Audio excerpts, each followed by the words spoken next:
Hey, what up, everybody? This is Stevie Breach coming to you. This is a good old Amazon unboxing. It feels like a DVD. I have no memory of going on to Amazon and buying anything except for the Chris Jericho book, so I'm not really knowing what is going to be in here. Oh, yeah, I am. This is going to be the good old Clique DVD that just came out. Oh, fuck, I thought I bought something on my weekend in a drunken stupor. But let's see what we got going on in here. Oh, yeah. KLIQ Rules 2-disc Blu-ray set. Just got this in. I'm really excited to have this. Let's take a closer look. Hold on one sec. All right, here we are, everybody, with the KLIQ Rules. Right here, we got Kevin Nash, we got the 1, 2, 3 Kid, we got Shawn Michaels, Triple H, Razor Ramon. Very cool cover here on the Blu-ray. I like the way it's sort of like in that cartoonish sketch, almost like somebody drew him out with a cartoon pencil. The Clique is definitely one of the the best groups of people that have ever been put together, and they were never really officially a stable. They just were friends inside the wrestling business, and as you would know, Kevin Nash and Scott Hall would leave for WCW, leaving behind Shawn Michaels and Triple H, and of course, because of being, I guess you can say he got, I don't know if he got fired from WWF and went to WCW, or his contract ran out, and I don't know how he got there. But one way or another, he was a big part of the NWO, as well as being a big part of DX. Definitely without Sean Waltman jumping ship after being fired from WCW to WWE. Triple H coming out the night after WrestleMania and kicking back up DX, basically saying that Shawn Michaels had dropped them all, wasn't able to carry the mustard, and X-Pac was able to get on the mic and say that you suck, pal. That's what he says. There you go. That was the speech after coming in. But definitely, without these guys, the wrestling business never would have changed, and it never would have been what it is today. So you got to really appreciate these guys. I know that they're really hated.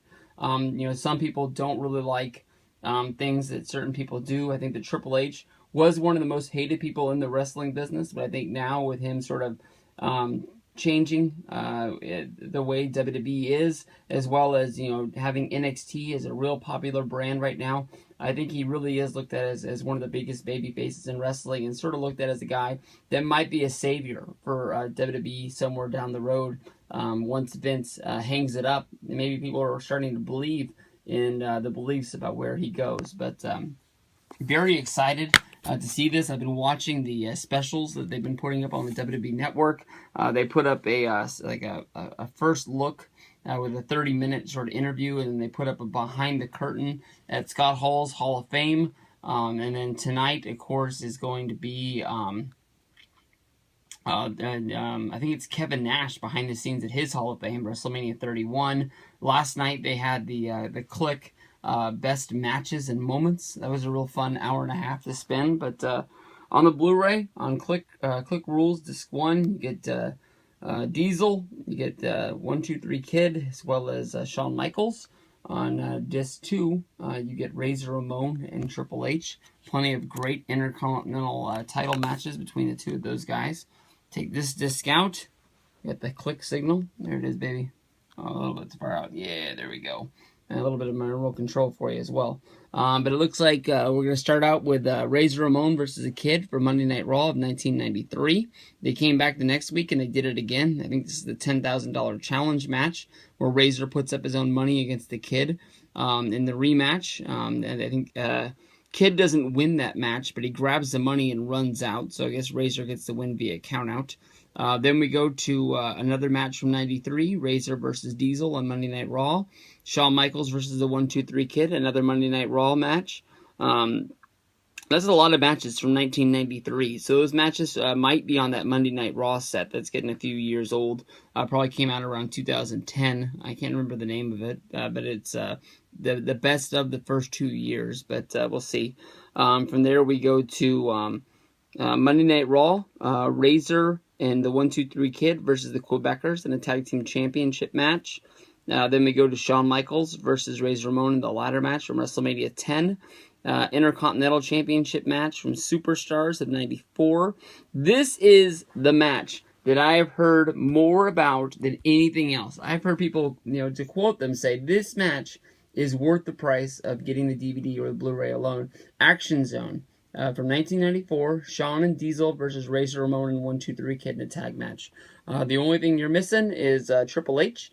And you'd have it all the members of the Clique there. Maybe he was special guest referee or something. But from there we go to the Survivor Series, traditional 5-on-5 elimination match. The bad guys versus the Steamers. I don't know what that word is. I apologize. Razor Ramon versus Triple H. Monday Night Raw. The Crybaby match, Razor versus 1, 2, 3 Kid. I've never felt so bad for the 1, 2, 3 Kid than after that match. You honestly feel bad for him, even though he's the heel. But when he gets embarrassed by Razor Ramon, man, it sucks. I would have quit right there if I was him. There we go to the No Holds Barred, Shawn Michaels versus Diesel. Good Friends, Better Enemies of 96. Shawn Michaels versus Triple H on Monday Night Raw. MSG Curtain Call, which should be very, very good. I heard they even interviewed the guy that shot that. Hopefully you got a good chunk of change out of that. The Outsiders versus the Steiner Brothers from Nitro. Kevin Nash versus Scott Hall, Halloween Havoc of 1998. I will tell you right now, I don't remember this match. I haven't seen it in a long time. I probably haven't seen this match since 1998, but I think that's a very bad match. Triple H versus X-Pac, Backlash of 99. Kevin Nash, Scott Hall, and X-Pac versus Hulk Hogan, The Rock, and Kane on SmackDown. Good, I was hoping that wasn't the match where Kevin Nash tore his quad. From there we go to Judgment Day 2003, Kevin Nash versus Triple H. Wasn't that a Hell in a Cell match? No, I can't remember what show that was, but they did a Hell in a Cell as well. DX versus Jericho from TLC of 2009. Blu-ray exclusives, Scott Hall and Six versus Harlem Heat. Kevin Nash versus The Rock on SmackDown 2002. Triple H versus Kevin Nash Sledgehammer match from TLC 2011. Great match right there. Triple H versus Sting WrestleMania 31. That was, of course, this year, so that's a great one to have. And then we'll flip over to the back. KLIQ Rules. Great picture of all of them there, all put together. It's probably photoshopped, I'm pretty sure. But then it says the band is back together. Join Shawn Michaels, Kevin Nash, Scott Hall, X-Pac, Triple H as they reunite the Clique, the most notorious backstage group in sports entertainment. The Curtain Call, the Clique, Monday Night War, right there for you. That's the special Triple H. No, I think it was Shawn Michaels who took that. I can't remember who posted it, but the infamous selfie of the Clique going into the Hall of Fame right there for you. They say the best matches are Shawn versus Razor. WrestleMania 10 ladder match. Sure, that's on a bunch of DVDs already. Shawn versus Diesel, Good Friends, Better Enemies. Sure, that's on one of the Shawn DVDs. Triple H versus X-Pac. What did they say that was from? Backlash of 99. So right there. This is going to be a fun one. Peace out, everybody. Hey, what up, everybody? This is Stephen Preach coming to you here with a review of the KLIQ Rules. Here, I just watched the Blu-ray here, anticipating UFC 190 tonight. Honestly, I was going to put off making this review, but honestly, the undercard to UFC 190 tonight is basically putting me a little bit to sleep. So, I thought I would just talk about the DVD documentary right now. I think as of right now, everybody's known that on the WWE Network, in order to push sales of the KLIQ Rules to get you to go out and buy the Blu-ray or the DVD set, WWE Network has put up some really kick-ass cool specials. Monday night, after Monday Night Raw, they gave you a first look where they basically played the first 30 minutes of a documentary in a little bit of a clip fashion. They didn't show you the whole thing. But that was really cool to see. That was like you need to get out and make sure you order this. After watching the first look is when I really got anticipated about getting the KLIQ Rules thing. On Tuesday night, you came home, there was a special called The Clique Behind the Curtain, where they talked about the wrestling business. It was the first time all 5 guys were in the same room at the same time. Basically, they were sitting down before Scott Hall's induction into the WWE Hall of Fame at WrestleMania 30. That was really fun. Then Wednesday night was an hour-and-a-half special of the best matches and moments of the Clique. Those were selected off of the Blu-ray as well. And then Thursday night after SmackDown was Kevin Nash Too Sweet, a 30-minute documentary on the life and the career of Kevin Nash, Diesel. After watching all of those specials and then sitting down and watching the documentary, honestly, I feel like I already watched the documentary before getting the Blu-ray and putting it in today. A lot of the stuff was repeated. I know that when I watched my buddy Jim Nye's review yesterday, Jim Nye 888, he gave this review a thumbs down. He basically said that it just wasn't for him. He didn't think it was all that good. I want to say that I think the documentary was really, really good. But if you're not a DVD collector, if you're not a real documentary guy, I'm telling you that you can satisfy your needs by sitting down and watching the network with your $9.99 subscription and watching the 4 shows that I talked about. You will have seen enough that once the WWE finally uploads the KLIQ Rules documentary to the Beyond the Ring section, whether it's a few months, it seems like the Paul Heyman and the Macho Man releases seemed like it was about 4 to 5 months before they were put up on the network. But when documentaries come out like this, when Blu-ray DVD sets come out, I want to have them. I want to have them right away. I would have had this on DVD Tuesday if it would have been for my transmission still working in my truck. I was supposed to get my truck back today. But the transmission didn't come in time, so they told me that it'll be there on Monday. It says they don't work on Sundays. Son of a bitch. But the Beyond, I'm sorry, the KLIQ Rules. I don't know why I was calling it the Beyond the Ring. But the documentary is set up into only a few chapters. Friends for Life, Forming a Bond, Strength in Numbers, The Clique Only, The Curtain Call, Divide and Conquer, Excess Language, and Resurgence. Basically, they talk about how they came together and became friends. Scott Hall says that he met Shawn Michaels in 1985, and I don't know where they got this video footage from, but it's basically Scott Hall and Shawn Michaels walking up to each other and shaking hands in the middle of the street in 1985. They talk about how Scott Hall back then basically looked like a jacked up Magnum PI, and they showed him, and I had never thought about him as being looking like Magnum PI, but once they put him on the screen with that permy hair and the mustache, back in the day, Scott Hall used to wrestle as sort of like a cowboy gimmick almost, and that's why it's so funny that he basically took over the Scarface gimmick.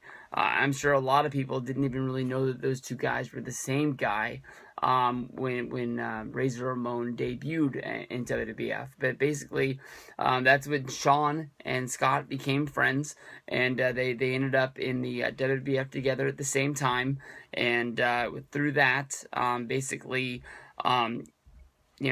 Shawn Michaels was doing a gimmick where he was a really good wrestler, but he would always have a bodyguard on the outside. I believe at this point, Sid was no longer... I can't remember. I think Sid came before Diesel, but then I could be a little bit off. I'm not 100% sure. Now that I'm talking about it, I think Diesel was first, and then they brought in Sid to replace Diesel when Diesel and Shawn split and went their own separate ways. That might be the way it went down, because then Sid turns on Shawn after the WrestleMania, and that makes a whole lot more sense. So I apologize. I think I was wrong.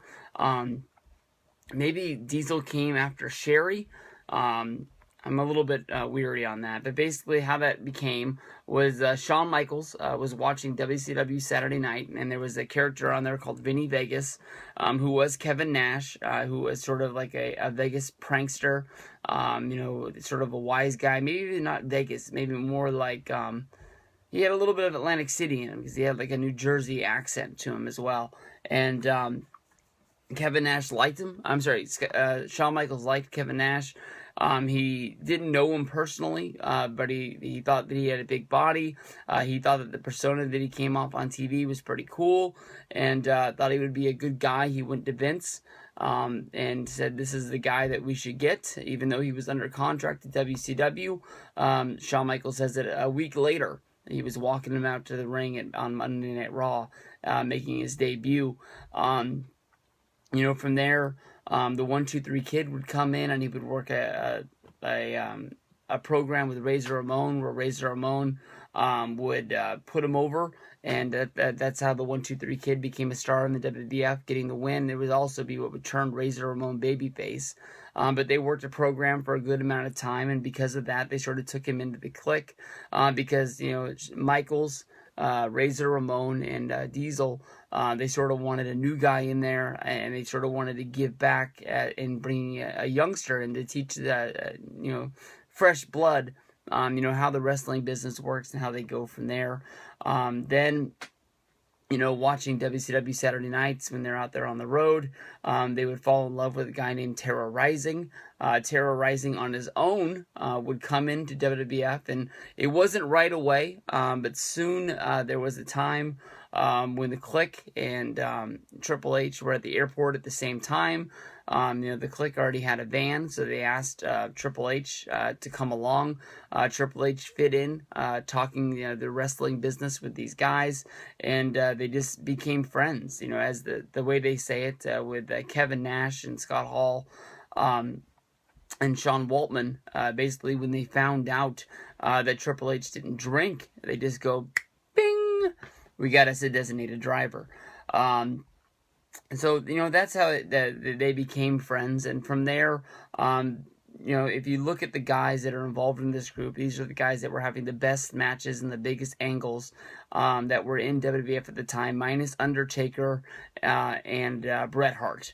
And they had a lot of pull in the WWF, not even the locker room, but more of like the Vince's office, I guess you can say. Shawn and Diesel were guys that had been WWF champion. Razor Ramon was a many-time IC champion. Sean Waltman was a workhorse that it didn't matter if you put him in there against another small guy or another big guy. He was going to be able to have a match that fit what they needed, whether if it was him getting pummeled or him having an upset sort of come from behind victory. Triple H was another guy in the Intercontinental Chase, just putting on great matches against Mark Marrow, Razor Ramon, all the guys that they would put him in there. Triple H was knocking it out of the park, having great matches with them. So, basically, what it all came down to is that basically they had their group, and there was other groups inside of the locker room, whether if it's the Undertaker's group with him, Rikishi, Godfather, the BSK, Bone Street Crew, where basically they were guys that played dominoes together, or the Hart Foundation, and a whole lot of cliques throughout the whole locker room, a lot like how it would become with Gang Wars in WWF around 1997. Just that's the way it was. These guys were friends in real life, so they were pretty much portrayed that way in the locker room, that they split each other up, and guys would intermingle, but for the main part, everybody would sort of stay together in their own group, because a lot of groups didn't like each other, and they rubbed each other the wrong way, and everybody was looking to get ahead. That's basically what the wrestling business was. But when it came down to the Clique, what the Clique was is a group that stayed together. It didn't matter if one guy was getting over, the other guys were going to congratulate him, and knowing that their time was coming sooner than later. I know that if you look at the WrestleMania 11 match, Diesel versus Shawn Michaels, that night, Shawn Michaels takes one of the worst jackknife power bombs at all time. Some people basically think that it was Shawn, turning on Kevin Nash, Diesel. I've heard Kevin Nash talk about this in shoot interviews before, saying that basically maybe he did, just the way it looked. But it was Shawn's idea for him to take it again, so that way they could edit it and make it look better for VHS and other ways of showing it on down the road.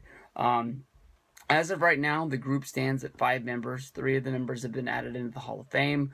Triple H is a guy that honestly might not ever get a chance to go into the Hall of Fame because of where he stands inside of the company. I think that's pretty good for a group of guys. One of the highlights of the group is that basically during one of the peaks in the wrestling business, basically two guys were in WCW, being the Outsiders, Kevin Nash and Scott Hall, and then the other guys were in WWE, as in DX. And I remember that was always sort of the hope that someday, we would see, DX against NWO. It's the same way that everybody always had dream matches, that the two companies coming together one night and being able to put on one show, like a super show, whether if it's Ric Flair versus Hulk Hogan, whether if it's Sting versus Undertaker, you're always going to have these dream matches that you can put together of guys with gimmicks or like styles, and just have dream matches along the way. I guess you can say it never came to be, but I guess it did sort of happen at WrestleMania 31. But the guys were so old. It didn't really matter, but when they showed these guys at the Hall of Fames at WrestleMania 30, WrestleMania 31, WrestleMania 27, they seem like they're the old guys still trying to hang out in the school cafeteria, still trying to act cool. But the thing is that the people that are in those, I guess you can say the catering. Would be guys growing up watching these guys that give these guys all the respect in the world, because basically they wouldn't be there. The Clique got WWF through some of the darkest days they had ever been in, and basically I think that honestly it was the Clique that really dug WWF out of the hole that they were in. Vince and the supporting characters that were around him, whether if it was Jim Cornette or whether if it was Brother Love, they just had their feet stuck in the mud, and they weren't willing to get rid of the gimmicks, like Doink the Clown, as they put it, the firemen and the policemen and all the hokey gimmicks that were, sinking them, making people, embarrassed to watch pro wrestling and want to change the channel. It was the Clique sitting Vince down and basically saying, moving forward from here, we need things that are real, like DX, like the NWO. So I respect the hell out of these guys. I think that honestly this is a very good documentary. You don't need to spend the money to see it. Wait and see this on the WWE Network, or watch the network selections that I talked about, and you'll feel like you watched this. Very, very good stuff, though. I wish I would have Kevin Nash Too Sweet. I wish I would have some way of getting that on DVD Blu-ray with some Kevin Nash matches, but maybe they'll make a bigger one somewhere down the line, expanding on what they've done, but we'll have to see. But KLIQ Rules, great set of matches on here. Maybe you buy it just for that, but if not, just watch the network stuff, like I said.